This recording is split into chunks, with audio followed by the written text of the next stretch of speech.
Good morning, students. Welcome back to the accountancy classes. So, yesterday we have already started our chapter admission of a partner, in which we have started our topic new profit sharing ratio. We have learned that we admit a new partner into the partnership firm when all the partners agrees, right? If there is a partnership firm of 2 person, or let it be 3 person, and a new partner is to be admitted, then it will be admitted into the partnership firm only if all these 3 agrees to join him, right? So it means a partnership में एक नया partner तभी join कर सकता है जब सभी जो पुराने पार्टनर्स हैं उसे एग्री करते हैं, उसे ज्वाइन करना चाहते हैं. लेकिन अगर एक भी कह रहा है कि मुझे नहीं इसे लेना, इसे पार्टनरशिप में नहीं ज्वाइन करना, then we can not admit this partner into the partnership firm, right? So उसमें हमने कैलकुलेट करा था कल कि प्रॉफिट शेयरिंग रेशियो हमें कैसे कैलकुलेट करनी है in particular situations, and today we will do the part B and part C of that topic. So as per part B, when the new partner acquire his share from the old partners in a particular ratio, यानी कि जब एक नया partner अपना share acquire कर रहा है from the old partners, और ओल्ड पार्टनर से एक्वायर करने पर भी हमें एक रेशियो बता रखी है कि किस रेशियो में वो लोग एक्वायर कर रहे हैं. तो हम इसे एग्जाम्पल के साथ करते हैं. एग्जाम्पल,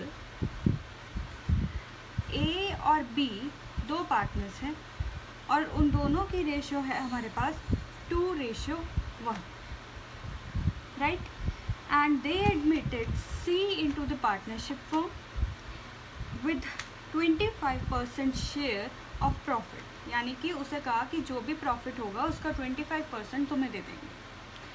तो जो सी है acquired the share from the old partners in the ratio of 3:2.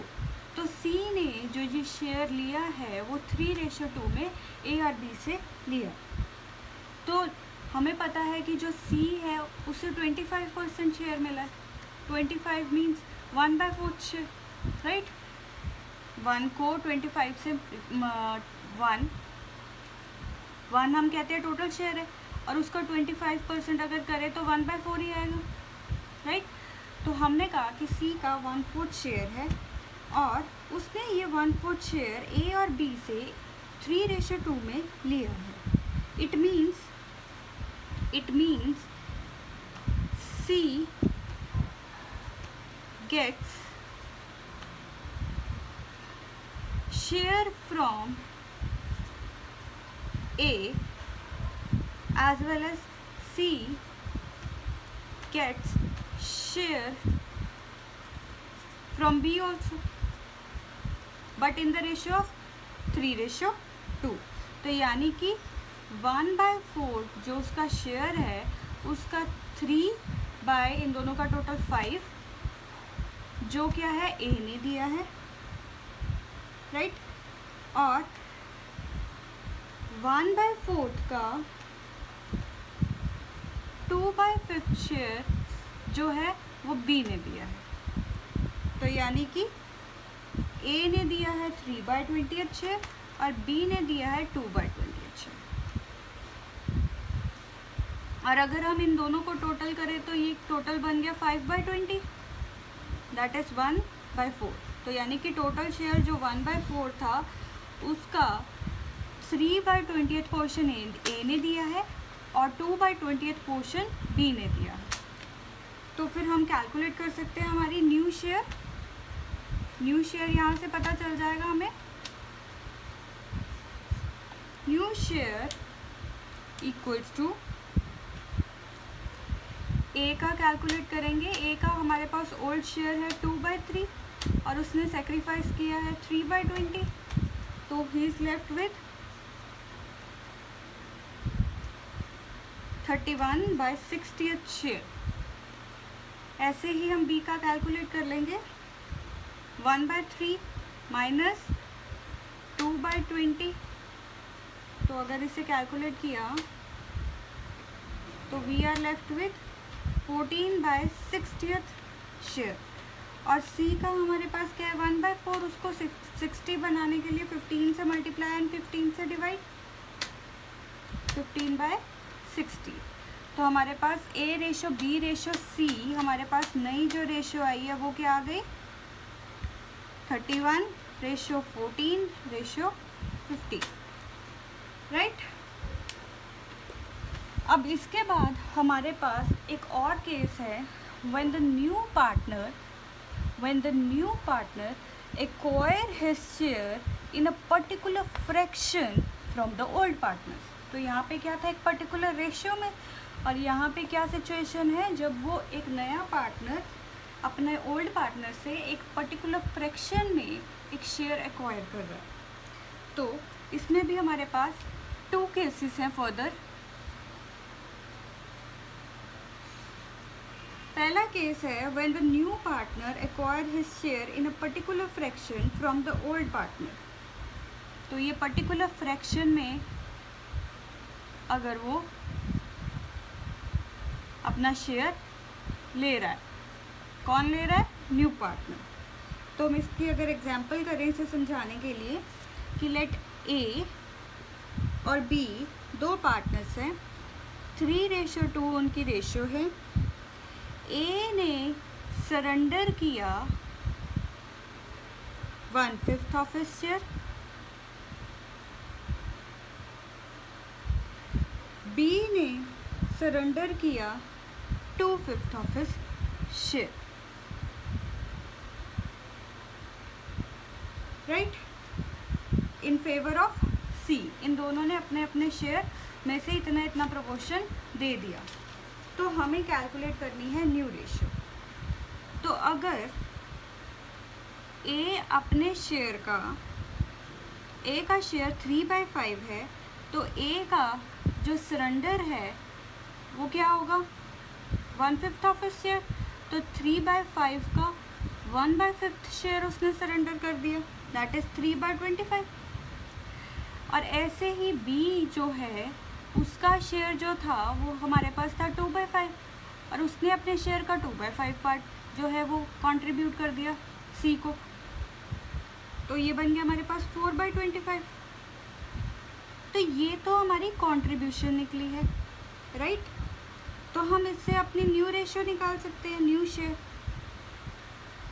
We can calculate new share कैसे, जैसे A का क्या निकल आएगा, पहले उसका शेयर था 3/5, फिर उसने उसमें से 3/25 जो शेयर है वो C को दे दिया, तो उसका शेयर जो बच गया वो क्या हो गया, 2/15। ऐसे ही B है, उसका शेयर था 2/5 और उसने अपने शेयर का 4/25 पार्ट जो है वो दे दिया, तो उसका शेयर बच गया 6/25। ठीक है जी। और C share is the sum of the share surrendered by the A and B। तो इन दोनों का जो टोटल होगा, इन दोनों का, दैट इज 7/25, वो क्या होगा, C का शेयर। डन। ये क्या था कि अगर एक पर्टिकुलर फ्रैक्शन उसने सरेंडर कर दिया। और इसमें हमारे पास एक और पार्ट है, when the one of the existing partner, जो एग्जिस्टिंग पार्टनर है यानी ओल्ड पार्टनर है, when one of the old partner retains his original share on admission of a partner, on admission of a new partner। अगर एक जो old partner है उसने अपना जो शेयर है उसे रिटेन कर लिया तो क्या सिचुएशन होगी। तो यानी कि एग्जाम्पल में समझाते हैं। एग्जाम्पल, हमारे पास x, y, z 3 पार्टनर्स है, तीनों की रेशियो है 2:2:1। W को हमने एडमिट किया as a new partner for 1/6 share. Z कहता कि मैं अपना जो शेयर है वो रिटेन कर रहा हूँ। तो इन दिस केस हम क्या करेंगे, सबसे पहले हम मानेंगे कि हमारी फर्म का टोटल जो शेयर है वो क्या है, 1। अगर टोटल शेयर 1 है तो जो शेयर ऑफ W और Z, अगर इन दोनों का शेयर देखें तो वो कितना है हमारे पास? W क्या है हमारे पास 1/6, Z का क्या है 1/5। तो अगर इन दोनों को टोटल करें तो इन दोनों का शेयर कितना हो गया 3/11/30। तो अगर इन दोनों का शेयर इकट्ठा करके जो नया पार्टनर है और जो पार्टनर जिसने रिटेन किया है, अगर हम उन दोनों का पार्टनर का शेयर रिटेन करके उसके बाद जो हमारे पास रिमेनिंग शेयर है वो कैलकुलेट करें, रिमेनिंग शेयर, तो वो क्या होगा 1 - 11/30, तो we are left with 19/30।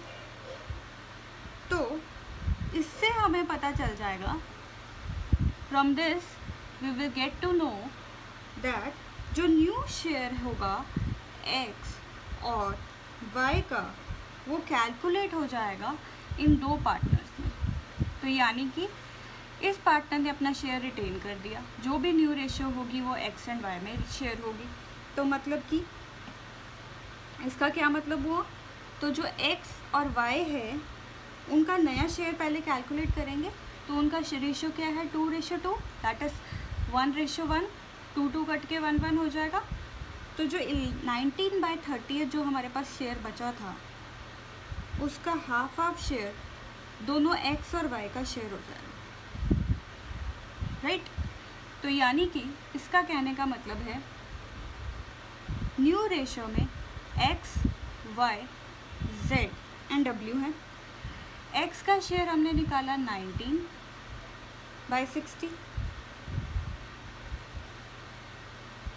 y का हमने शेयर निकाला 19/60, z ने तो अपना शेयर रिटेन कर लिया, वो वैसे का वैसे ही, दैट इज़ 1/5, और w का शेयर हमें पता दैट इज़ 1/6। तो हम इस सभी को 60 डिनोमिनेटर बना के इक्वलाइज करेंगे। तो जब हम इक्वलाइज करेंगे, नेक्स्ट टॉपिक जो हम इसका इक्वलाइजेशन करेंगे, तो अगर नीचे डिनोमिनेटर 60 करें तो 19:12:10, तो इन चारों पार्टनर्स की रेशियो निकल आई 19:19:12:10। यानी कि जिस पार्टनर ने अपना शेयर रिटेन ही कर लिया उस पार्टनर को अलग कर देंगे न्यू पार्टनर के साथ, और बाकी जितना शेयर बच गया वो ओल्ड पार्टनर्स की ओल्ड रेशियो में डिस्ट्रीब्यूट कर देंगे, फिर उनकी नई रेशियो कैलकुलेट कर देंगे। डन। तो अब इस सिचुएशन में मुझे सबसे पहला पॉइंट एक डिफरेंस बताना है जो कि बहुत इम्पॉर्टेंट है, बहुत ही ज़्यादा इम्पॉर्टेंट है, जिसमें बच्चे बहुत ज़्यादा कंफ्यूज होते हैं। तो मैं आपको अब करवाऊंगी एक सिचुएशन, इम्पॉर्टेंट नोट लिखवाऊंगी, तो आपको यहाँ पे इम्पॉर्टेंट नोट लिखना है। तो इसको हाईलाइट कर लो या तो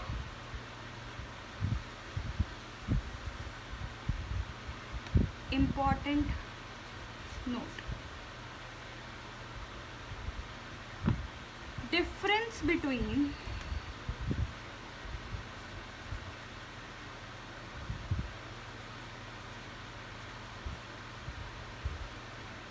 one-fourth of share and 1/4 from share। Question में ये भी लिखा हो सकता है कि हमारा जो शेयर है वो 1/4 है, या 1/4 ऑफ शेयर है, या फिर 1/4 फ्रॉम शेयर है। तो हमें मेन फोकस देना है इन वर्ड्स पे कि वहाँ पे ऑफ लिखा है या फ्रॉम लिखा है, उसी के बेसिस पे हम डिसाइड करेंगे कि वो क्या कहने की कोशिश करें। तो हम स्टार्ट करते हैं। जहाँ पे आपकी बुक में लिखा होगा 1/4 ऑफ शेयर, तो उसका मतलब है कि उस एक पार्टनर ने सरेंडर किया है अपने शेयर का 1/4 पार्ट। ठीक है जी। फॉर एग्जाम्पल y का जो शेयर है वो 2/5 है और क्वेश्चन में लिखा हुआ है कि उसने सेक्रीफाइस किया 1/4 ऑफ हिज शेयर। तो मतलब कि उसने कितना सेक्रीफाइस किया? 2/5 का जो उसका शेयर है उसका 1/4 उसने सेक्रीफाइस कर दिया, तो हम उसको मल्टीप्लाई कर देंगे। तो उसने सेक्रीफाइस किया 2/20th पार्ट। फिर अगर उसका पहले जो शेयर था वो 2/5 था और उसने शेयर सेक्रीफाइस कर दिया 2/20, तो उससे हम न्यू शेयर कैलकुलेट करेंगे, that is equal to 2/5 minus 2/20। तो ये हमारे पास अमाउंट आ गई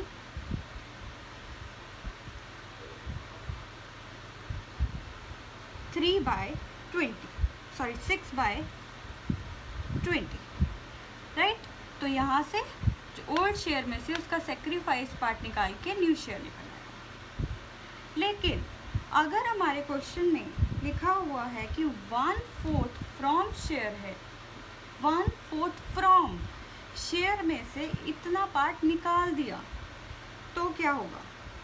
तो सपोज एग्जाम्पल y का शेयर 2/5 है और y ने सरेंडर किया 1/4 फ्रॉम हिज शेयर।